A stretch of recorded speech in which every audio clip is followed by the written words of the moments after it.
Hello student. मैं शैलेंद्र कुमार स्वागत करता हूं आपका इस वीडियो में।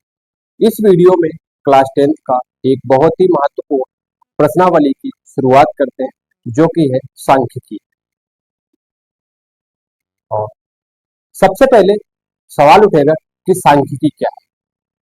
यानी सांख्यिकी गणित का वह भाग है जो आंकड़ों के संग्रह, प्रस्तुतिकरण, विश्लेषण और उनसे उचित निष्कर्ष निकालने से संबंधित। यानी सांख्यिकी क्या है? यह गणित का वह भाग है जो आंकड़ों के संग्रह, प्रस्तुतिकरण, विश्लेषण और उनसे उचित निष्कर्ष निकालने से संबंधित है। इसके द्वारा किसी भी जानकारी को संख्याओं के रूप में प्रस्तुत कर महत्वपूर्ण निर्णय लेने में मदद होती है। यानी सांख्यिकी क्या है? सांख्यिकी कुछ नहीं, डाटा का एक सही क्रम में व्यवस्थित करके उनसे महत्वपूर्ण निर्णय लेना ही होता है। यानी सांख्यिकी गणित का वह भाग है जो आंकड़ों के संग्रह, प्रस्तुतिकरण, विश्लेषण और उनके उचित निष्कर्ष निकालने से संबंधित है। यह किसी भी जानकारी को संख्याओं के रूप में प्रस्तुत कर महत्वपूर्ण निर्णय लेने में मदद करता है। जैसे जब कोई भी सब्जेक्ट काफी बड़ा हो जाता तो उसमें अलग अलग भाग बना दिए जाते हैं। तो जैसे गणित में एक त्रिकोणमिति हो गया, अलजेब्रा हो गया, निर्देशांक ज्यामिति हो गया, और इसी प्रकार से ये सांख्यिकी है। तो इसका महत्वपूर्ण उद्देश्य है कि आंकड़ों यानी डेटा डेटा को एकत्रित करके उसको संख्याओं के रूप में दर्शाना और फिर उसको महत्वपूर्ण निर्णय लेना। जैसे कि किसी भी खेल में कोई खिलाड़ी भाग लेते हैं तो किसी ने 1 मेडल जीता, किसी ने 4 जीते, किसी ने 5 जीते, किसी ने 8 जीते, किसी ने 10 जीते। तो जो एक मेडल होगा, तो ऐसा नहीं एक ही खिलाड़ी 1 मेडल लाए या एक ही खिलाड़ी 5 मेडल लाए या एक ही खिलाड़ी 4 मेडल। उसमें कई ऐसे खिलाड़ी होंगे जो 1 मेडल लाएंगे, कई ऐसे होंगे जो 1 नहीं लाएंगे, कई ऐसे होंगे जो 4 लाएंगे, कई ऐसे होंगे 5 लाएंगे, कई ऐसे होंगे 10 लाएंगे, कई ऐसे होंगे 8 लाएंगे, कई ऐसे होंगे 7 लाएंगे। यानी इसमें जो किसी भी संख्या की पुनरावृत्ति होती है और उसी पुनरावृत्ति को बारंबारता कहते हैं। तो फिर क्या, जैसे कोई भी एग्जाम हुआ या टेस्ट हुआ या किसी क्लास में जैसे टेस्ट हो रहा है, तो उसमें कोई भी विद्यार्थी है, चाहे वो एक विद्यार्थी 2 अंक लाए या 4 विद्यार्थी 2 अंक लाए या 5 विद्यार्थी 1 अंक लाए, ये कितने भी विद्यार्थी कुछ भी अंक ला सकते हैं। तो इसी संग्रह को इसी डेटा को एकत्रित करके संख्याओं के रूप में प्रस्तुत करके उसके बाद में उसे महत्वपूर्ण निर्णय देना। इस प्रश्नावली में महत्वपूर्ण 3 सूत्र है। 3 सूत्र का प्रयोग करके आसानी से किसी भी क्वेश्चन को सॉल्व कर सकते हैं। लेकिन उससे पहले इसमें किस प्रकार से प्रश्न पूछे जाते हैं उन पे चर्चा करते हैं और महत्वपूर्ण बिंदु उन पे चर्चा होगी। उसके बाद में प्रश्न में कुछ नहीं है, बस सूत्र लगाओ और आंसर निकालो। ठीक है। इसमें जो आंकड़े हैं, इसमें मुख्यतः 3 प्रकार से प्रश्न पूछे जाते हैं। एक यथा प्राप्त आंकड़े, और एक अवर्गीकृत बारंबारता बंटन, फिर एक वर्गीकृत बारंबारता बंटन। यानी यथा प्राप्त आंकड़ों के द्वारा, फिर अवर्गीकृत बारंबारता बंटन, फिर वर्गीकृत बारंबारता बंटन। इन 3 तरह से प्रश्न पूछे जाते हैं। यथा प्राप्त आंकड़े कैसे? जैसे किसी खेल में खिलाड़ियों ने, किसी ने 1 मेडल जीता, किसी ने 2 मेडल जीते, किसी ने 3 जीते, किसी ने 4 जीते, उनको जैसे मेडल मिले उसी प्रकार से लिख दिया। उसके बाद में जो अवर्गीकृत बारंबारता बंटन है, इसमें जैसे 1 मेडल कितने खिलाड़ियों ने जीता, 4 मेडल कितने खिलाड़ियों ने जीता, 5 मेडल कितने खिलाड़ियों ने जीता। और फिर वर्गीकृत में क्या होता है, जैसे 1 मेडल और कितने ने जीता, और उसमें 2 मेडल कितने, उसके 1 और 2 के बीच में कितने आ रहे हैं। यानी अवर्गीकृत बारंबारता बंटन में जो है सीधा सीधा लिया जाता है, यानी उसमें पॉइंटों में संख्या नहीं ली जाती, और वर्गीकृत बारंबारता बंटन में पॉइंटों में भी संख्याएं ले ली जाती। तो सबसे पहले इसमें सांख्यिकी जो है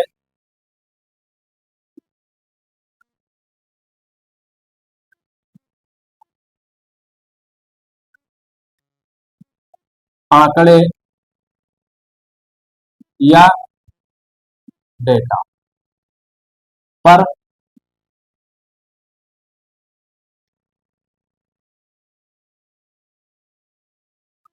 आधारित है।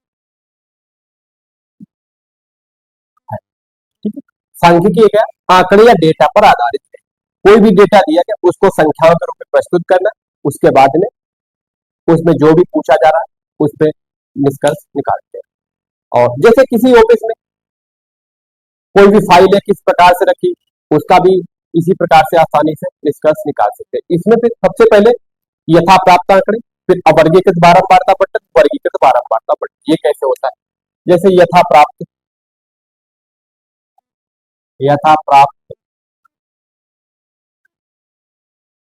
आंकड़े।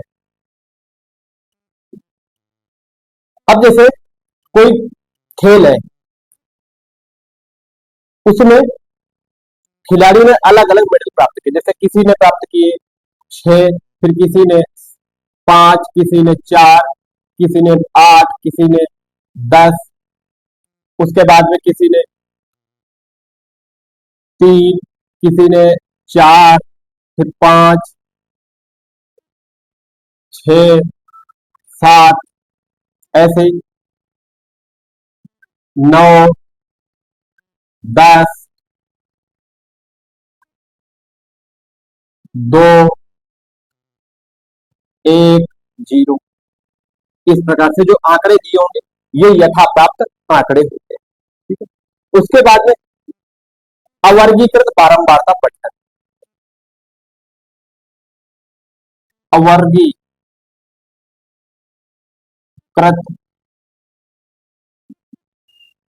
बारंबारता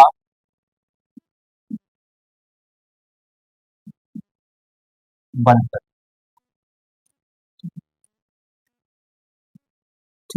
अवर्गीकृत बारंबारता पट्टन, इसमें क्या होगा? अवर्गीय यानी वर्ग नहीं होगा। अब जैसे किसी खिलाड़ी ने जो एक मेडल है कितने खिलाड़ियों ने जीता, 3 मेडल कितने खिलाड़ियों ने जीते, 4 मेडल कितने खिलाड़ियों ने जीते, 8 मेडल कितने खिलाड़ियों ने जीते। यानी एक मेडल जीतने वाले की संख्या, 2 मेडल जीतने वालों की संख्या, 3 मेडल जीतने वालों की संख्या। इस प्रकार से उसको जैसे 3 मेडल कितने, दो ने जीत एक ने जीता, 4 मेडल दो ने जीते, फिर 6 मेडल 5 ने जीते, और 7 मेडल जो है 3 ने जीते, 8 मेडल 5 ने जीते, और 7 जैसे 9 मेडल किसी ने नहीं जीता या 4 ने जीते। इस प्रकार से जो आंकड़े दिए होंगे ये अवर्गीकृत बारंबारता पट्टन। उसके बाद में होता है वर्गीकृत बारंबारता पट्टन। वर्गीकृत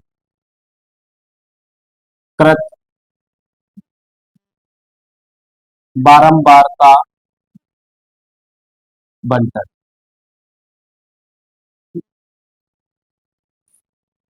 इसमें क्या होगा? जैसे 0 से लेकर 4 तक कितने पुनरावृत्ति, जैसे 1 की, और 4 से लेकर 8 तक 2 की, और 8 से लेकर 16 तक 4 की, 16 से लेकर 32 तक 6 की, और 32 से लेकर 48 तक 5 की।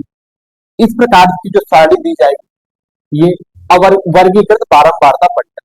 इसमें ये जो है निम्न सीमा यानी निम्न बारंबारता पट्टन, और ये उच्च बारंबारता पट्टन। अब जैसे 0 से लेकर 4 तक, अब इसमें 4 नहीं लेना, 0 से लेकर 4 तक, यानी 4 से पहले जस्ट 3 तक, इसमें 8 तक नहीं, 8 से जस्ट पहले यानी 7 तक। तो इस प्रकार से ये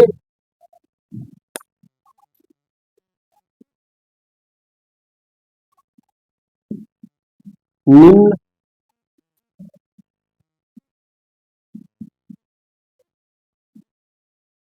ये उच्च।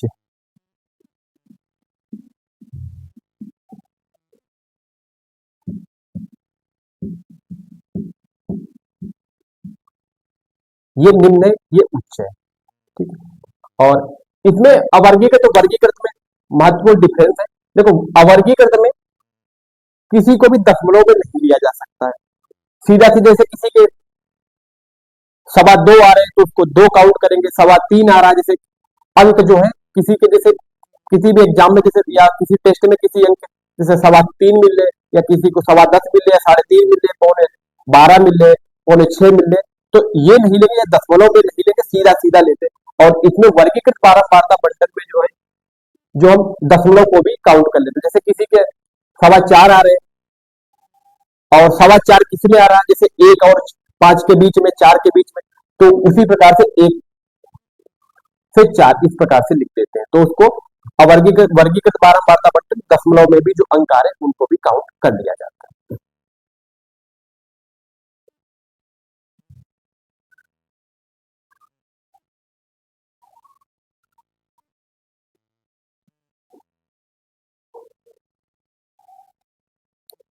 उम्मीद करता हूं कि यथा प्राप्त आंकड़े, अवर्गीकृत बारंबारता बंटन, वर्गीकृत बारंबारता बंटन अच्छे से समझ में। हाँ, ये जो है यथा प्राप्त आंकड़े से संबंधित क्लास 9th में बहुत क्वेश्चन पूछे थे, और कुछ क्वेश्चन वर्गीकृत बारंबारता बंटन में भी पूछे गए। लेकिन जो अब सिलेबस 10th में है, ये वर्गीकृत बारंबारता बंटन पे ही आधारित है।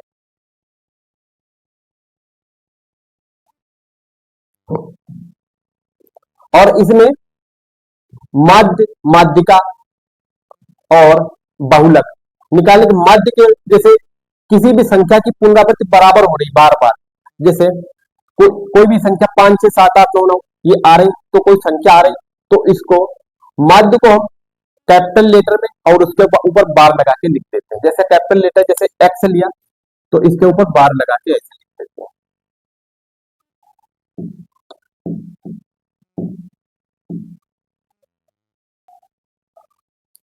इसमें किसी भी प्रश्न को मुख्यतः 3 विधियों से हल किया जा सकता है, यानी किसी भी प्रश्न को मुख्यतः 3 विधियों से हल किया जा सकता है। सबसे पहले यथा प्राप्त आंकड़ों, सब पॉइंट वन इसमें है, एक है यथा प्राप्त आंकड़े, यथा प्राप्त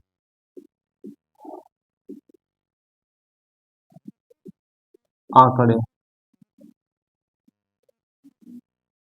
यथा प्राप्त आंकड़े का माध्य के लिए सूत्र क्या होगा, यानी इसको कैपिटल एक्स से प्रदर्शित करते हैं और उसके ऊपर बार लगा देते हैं, तो कैपिटल एक्स बार बराबर हो जाएगा सिग्मा एक्स बटे एन। यथा प्राप्त आंकड़े ये जो है लगभग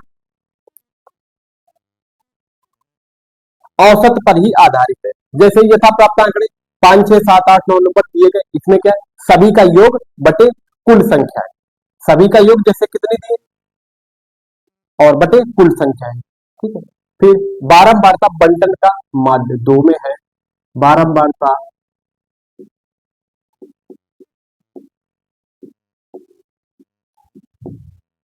बंटन का माध्य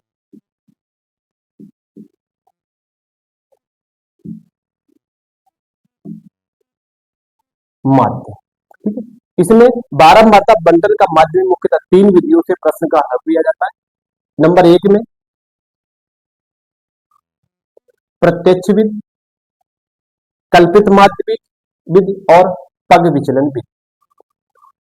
ए प्रत्यक्ष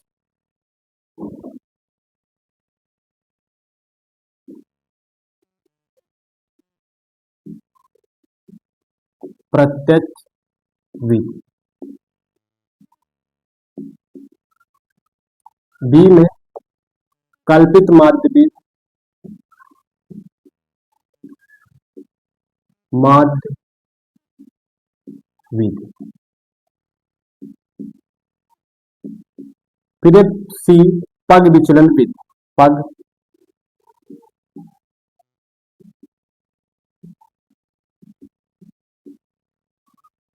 विधि। प्रत्यक्ष विधि के लिए एक्स बार बराबर सिग्मा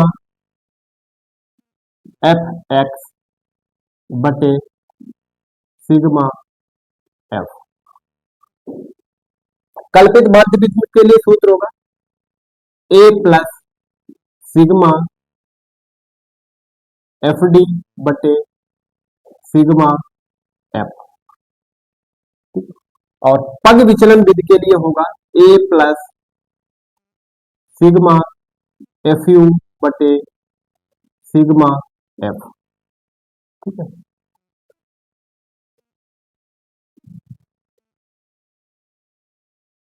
ये है। और इसमें प्रत्यक्ष विधि से जो वर्गीकृत और अवर्गीकृत दोनों को हल किया जा सकता है। प्रत्यक्ष विधि से इसमें वर्गीकृत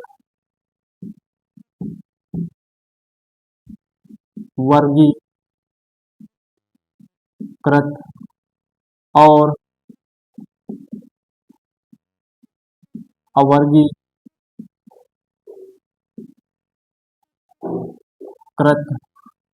दोनों को,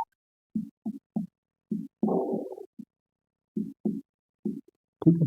और इसमें इन दोनों से सिर्फ वर्गीकृत को ही हल किया जा सकता है। इसमें वर्गीकृत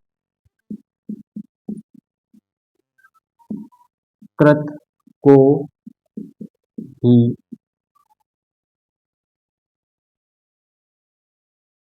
लिया जाएगा। ठीक है, यदि प्रत्यक्ष विधि से वर्गीकृत और अवर्गीकृत दोनों को हल किया जा सकता है, लेकिन कल्पित माध्य विधि और पग विचलन विधि में हमेशा जो वर्गीकृत को ही लिया जाएगा। अच्छा, इसमें सिग्मा क्या है? सिग्मा ये इसका मतलब है योग। सिग्मा का मतलब है योग। एफ जो है बारंबारता,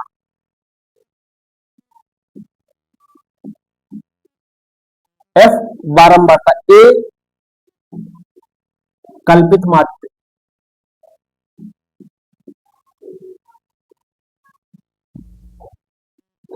कल्पित माध्य। और इसमें यू पग विचलन, यू पग विचलन। और u बराबर होगा, u बराबर एक्स माइनस ए बटे एच। और h है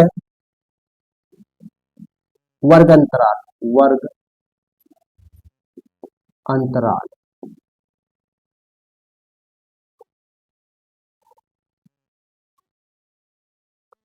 इसको एक मिनट लिखते सिग्मा, सिग्मा बोलते हैं।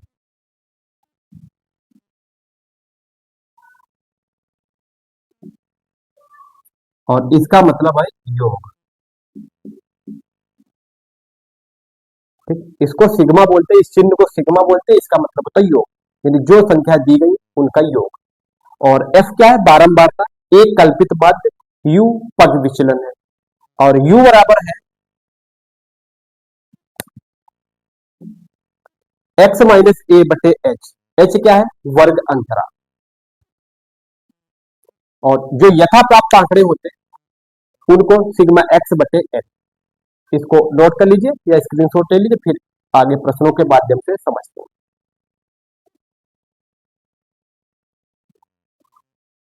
एक एग्जाम्पल लेते हैं, इसके माध्यम से समझते हैं। उदाहरण, ठीक है, यानी यथा प्राप्त आंकड़ों के द्वारा सबसे पहले यथा प्राप्त आंकड़ों को लेते हैं, उसके द्वारा माध्य निकालते हैं। जैसे इसमें दिया है, अंक दिए हैं 2, 4, 8, 10, 12, 16, 18, 20 ये दिए गए। अब क्या है, इसका मध्य निकालना है, मध्य निकालना है। तो क्या होगा, सिग्मा एक्स, सॉरी एक्स की पावर ओ एक्स बार, यानी एक्स के ऊपर इसको लगाते हैं, इसको बोलते हैं बार। एक्स बार बराबर क्या होगा, सिग्मा एक्स बटे एन, यही तो होता है। और एक्स क्या है, संख्याएं हैं, 2, 4, 6, 8, 2, 4, 8, 10, 12, 16, 18, 20 ये है। तो सबका योग बटे नीचे कितने, 1, 2, 3, 4, 5, 6, 7, 8, यानी सबका योग बटे कितनी संख्या है, यानी सिग्मा एक्स बटे एन। एन का मतलब है संख्याएं कितनी है। तो इसको लगाते 2 plus 4 plus 8 plus 10 plus 12 plus 16 plus 18 plus 20 बटे कितनी, 2, 4, 6, 2, 8, 8। ठीक, यही तो है। अब इन सबको जोड़ते हैं,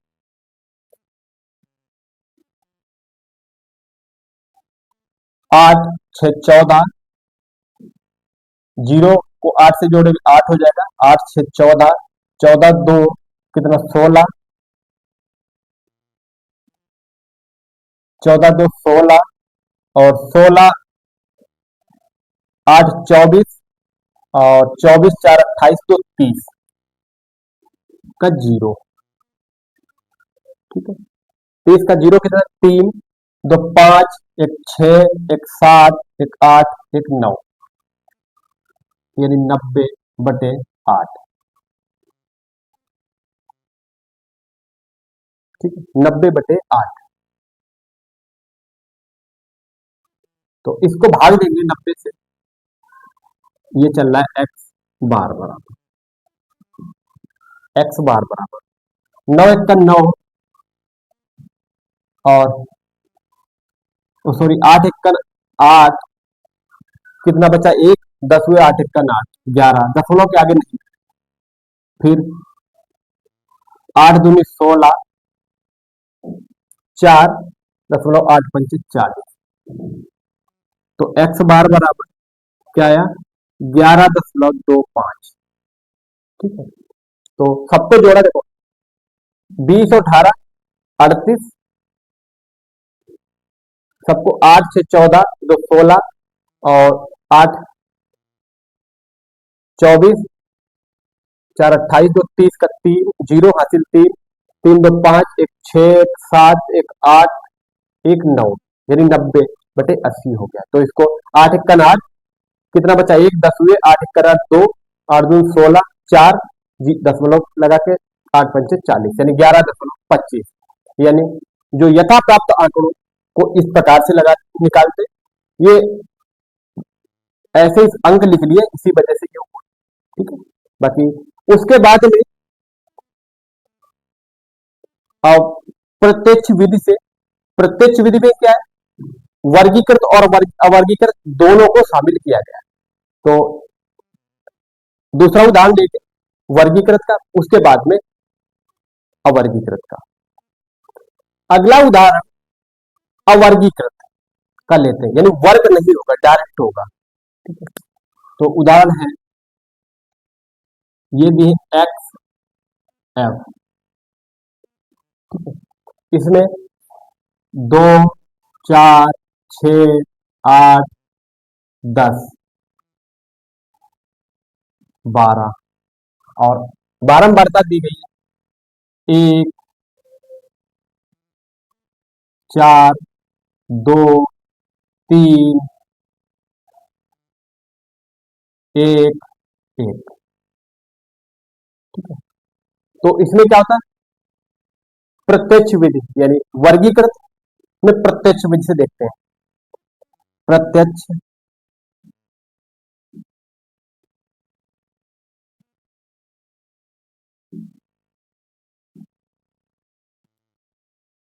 प्रत्यक्ष विधि क्या होता है, सिग्मा एफ एक्स बटे sigma F.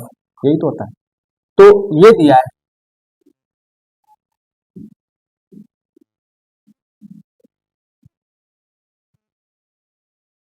Sigma F x करना, तो इन दोनों की गुणा करें सबसे पहले एफ एक्स, यानी पहले गुणा करेंगे उसके बाद में ही तो योग होगा।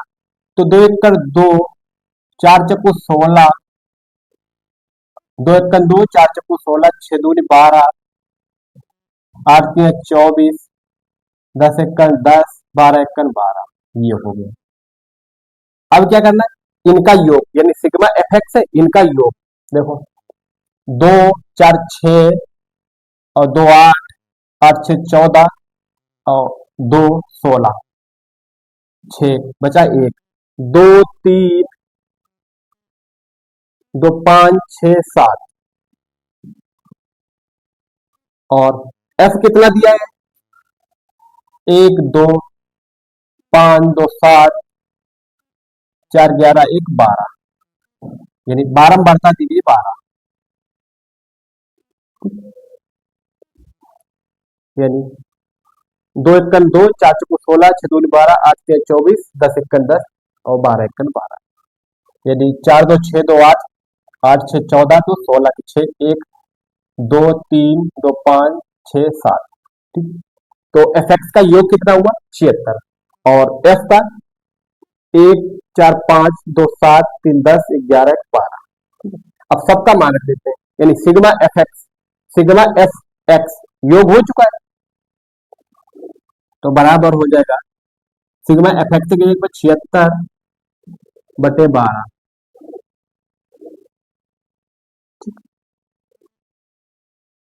देखते हैं इसको, 12 इक्कन 12, बाछंग 72, कितना बचा 4,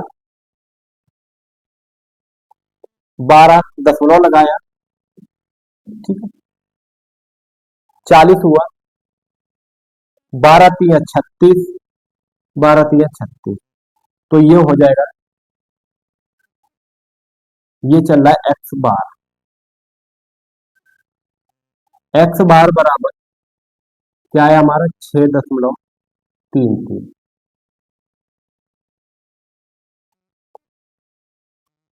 उसके बाद में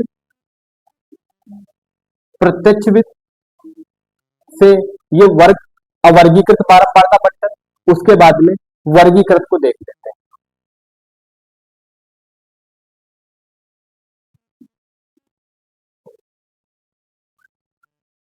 वर्ग अंतराल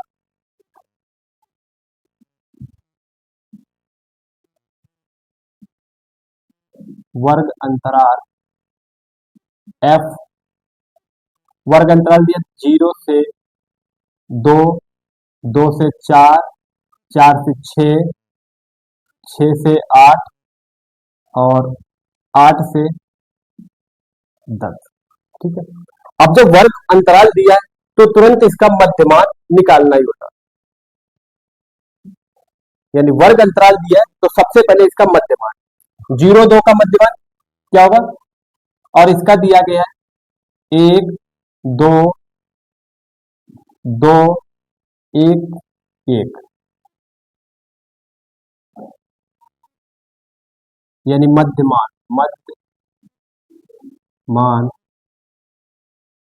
या एक्स, मध्यमान निकालना है, निकालो, 0 2 को जोड़ते हैं कितना हुआ 2, 2 का आधा 1, यानी 0 प्लस 2/2, इस तरह से, यानी 0 प्लस 2 का आधा 1, फिर 4 और 2 कितना हुआ 6, 6 का आधा 3, और 6 और 4 10 का आधा 5, 8 6 14 का आधा 7, 10 और 8 का 18 का आधा 9, ठीक है। उसके बाद में क्या होगा एफ एक्स, यानी मध्यमान एक्स निकल चुका है, यानी जब वर्ग अंतराल दिया हो तो एक्स निकालने के लिए क्या होगा, दोनों का मध्यमान निकलेगा, दोनों दिए होंगे, 0 2 का योग 2, 4 2 का योग 6 का आधा, उसके बाद में यहां पे आएगा एफ एक्स, और एक्स क्या निकला हमारा ये मध्यमान, और एक्स निकला ये मध्यमान, एफ है ये, तो 1 गुणे 1 1, 2 गुणे 3 6, 2 गुणे 5 10, सात गुणे एक सात, 9 गुणे एक 9।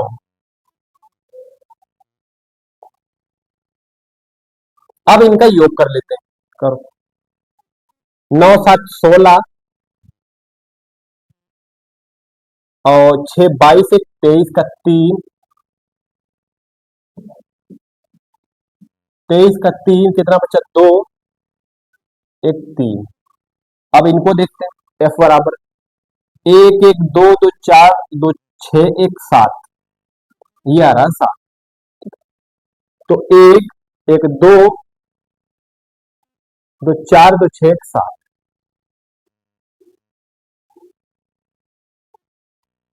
तो मध्यमान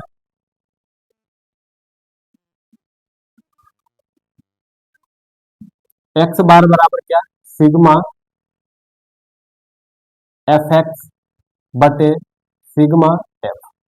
ठीक है, सिग्मा एफ एक्स बटे सिग्मा एफ। और एफ एक्स का मान कितना निकला? 33 बटे 7।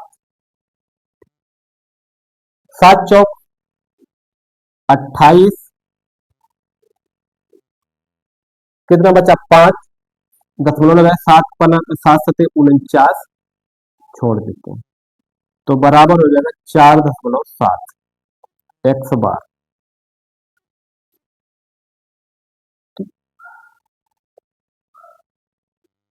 ये जो उदाहरण रैंडम बनाए, इस वजह से इसमें दशमलव में आ रहा है, बाकी इस प्रकार के क्वेश्चन में दशमलव में आना ज्यादातर नहीं आता। तो आ भी सकता, नहीं आ सकता, उसके लिए प्रिपेयर है।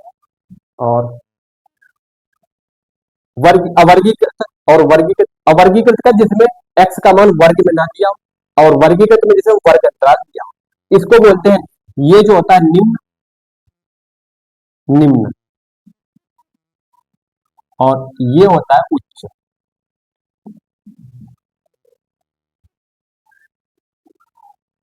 उच्च यानी वर्ग अंतराल निकाल दिया तो इनका क्या? तुरंत मध्यमान निकालना है। 0 2 का योग 2 का आधा 1, 4 और 2 का 6 का आधा 3, 6 और 4 10 का आधा 5, 8 और 6 का आधा 14 का आधा 7, इसका दोनों का योग का 9 आधा, यानी 18 का आधा 9। ये फिर क्या करना है? एफ गुणे एक्स, क्या होता है? F x. तो इसकी यानी वर्ग अंतराल और मध्यमान एक्स की गुणा, यानी एफ एक्स। 1 1 का 1 2 3 6, 2 पंचे 10, 7 1 का 9 1 का 9, जोड़ा कितना हुआ? 33। और एफ का टोटल कितना? 7। तो मध्यमान एक्स बार बराबर सिग्मा एफ एक्स बटे सिग्मा एफ। और एफ एक्स का मान क्या है? निकला 33, और एफ का मान 7, हल कर दिया 4.7। और बाकी के जो इस वीडियो को फिर यहीं पे कंप्लीट करते हैं, और अगले वीडियो में प्रश्नावली की शुरुआत करते हैं, फिर उसके माध्यम से जो क्वेश्चन होंगे अच्छे प्रकार से समझते हैं। इसको पहले नोट करना चाहे तो नोट कर लीजिए।